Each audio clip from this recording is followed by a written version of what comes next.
What is up, boyos? It is a Water Buffalo Man here, and we're back for more Dragon Ball Z Dokkan battle. Alright, we're on to the Indomitable Fighting Spirit, Super Saiyan 2 Vegeta, who is finally getting his EZA alongside the Goku. He is a leader skill for Super Saiyan 2 or Resurrected Warriors category Key 3, HP attack and defense of 170. Super attack is Final Flash Extreme, raises attack and defense for one turn, causes immense damage to enemy. He kind of replicates Goku in that stat.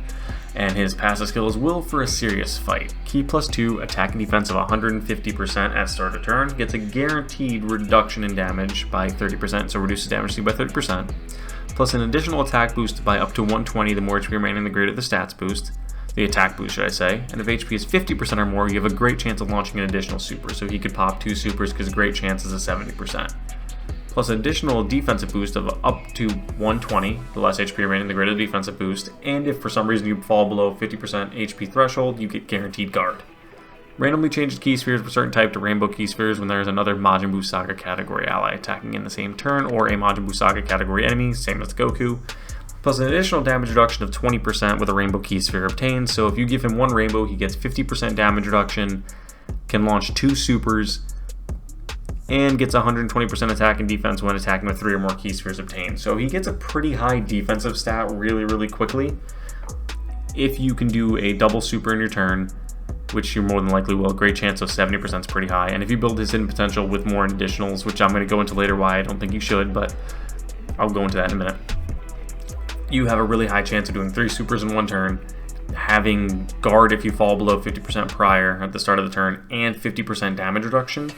You're not going to take a lot of damage while using this man at all. But same thing, he transforms into Majin Vegeta after 50% HP or more, same with the Goku, and facing one enemy only, starting from the 3rd turn. So just be 3rd turn, 50% HP or more, same as the Goku's. His link partner, his best one, is going to be this, the Majin Vegeta, the leader for the Saiyan Day a couple years ago. His 200% leaders are Broly, Vegeta, Buu, Vegeta, God Goku, God Vegeta. You're probably most likely going to run him on this team. More than likely I don't see you running him, maybe these two, but I don't see you running him anywhere else other than probably this Vegeta. His stats are really good. He's got a ridiculously high attack stat and a really high defensive stat. His defensive stat's actually higher than the Goku's. He's got some pretty good links, but the big thing that I really enjoy with this unit, once he transforms into Majin Vegeta, Final Flash Extreme greatly raises attack and defense for one turn, causes immense damage and a great chance of stunning, so again mimics the Goku in 70% stun chance, 50% attack, 50% defense with each super attack performed for that one turn, which is ridiculous to be honest. Key +3, attack and defense of 200% for the passive skill, Transform Threat.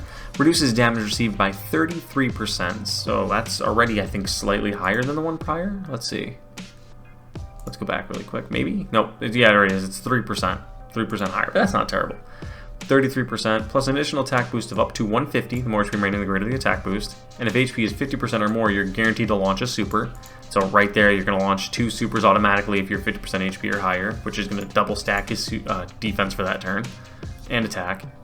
Plus additional defense boost of up to 150, less HP remaining, the greater the defensive boost. And if HP is 50% or less, you get a guaranteed guard. So you could launch a super, get the guard to activate with 33% damage reductions, pretty solid. Same thing about the key sphere changing. Plus you get additional damage reduction at 33% with a rainbow key sphere obtained. So instead of it being 50%, I think, or 60% damage reduction, I think it was 60% prior, right? I love how slow this lags back to, no, it's 50%, so it gets 20 and 30, so it goes from 50% damage reduction to 66% damage reduction. So you get 33 there, 33 there, with a rainbow key sphere, and you greatly raise defense on your super. That's pretty good. Plus an additional attack and defense of 130 when attacking, and attacks become effective against all types with 3 or more key spheres obtained. So again, same as with the Goku, give 1 rainbow and 2 of a different type. You've got the 130, you've got the damage reduction of 66%. You're not taking much in terms of damage. As long as it's post-super, you're not taking much in terms of damage. And then attack and defense of 66% when attacking and guards all attacks with 6 or more key spheres obtained. So the only reason you would want to run him in slot 1 is if you can give him this, and you know, but key thing here, big key thing here, is when attacking. So he has to physically attack first for these 2 to activate. For these 2 caveats in his passive skill to be stacked up, the 199 to attack and defense and the guarding, you need him to be attacking. So you probably still won't run him in slot 1 unless if there's no attacks there prior to slot 1, and you're guaranteed to be able to get that to pop off. Because then you'll have, realistically, 66% damage reduction, because you'll have the Rainbow Key Sphere obtained. All of the attack and defense buffs, because he'll have attacked already. And he's going to launch 2 supers if you're above the 50% HP threshold, so he's going to stack his defense twice. Maybe a third time, depending on his hidden potential. If he gets that third one to proc, so he can do 3 greatly raising defenses, full defensive stats all the way across the board, and 66% damage reduction. That's pretty good. And honestly, I mean, this man, he's kind of straightforward, but also kind of not. For me personally, I'm building him since he has hidden potential attacks built in, super attacks. I'm not going to be putting anything into super attacks for this guy. I'm going to be building him like hidden potential is probably thinking criticals and dodge. But let me take a look really quick and see what his path, like what I can really get out of it. Yeah, so how we're going to be building him is we're going to do top left because he has 5 additional built or 5 crit built in. We're going to go 3 additional or 3 crit, I'm sorry, with one of them. So it's going to put him up to 8 crit, and then we're going to do 6 the dodge. So it's going to be 8 crit, 6 dodge after the top left. And then bottom right, we're going to do 3 crit. So it's going to put him at 11 crit, 6 dodge. And then the rest we're going to do for the dodge down on the bottom right. So it's going to put him 11 crit and 15 dodge if I just did my math right. Whatever, it'll be on screen what the actual number should be. But it's 11 crit and 15 dodge. We're not doing anything into additionals. We'll be doing them through the skill orbs, which is what I want to get to.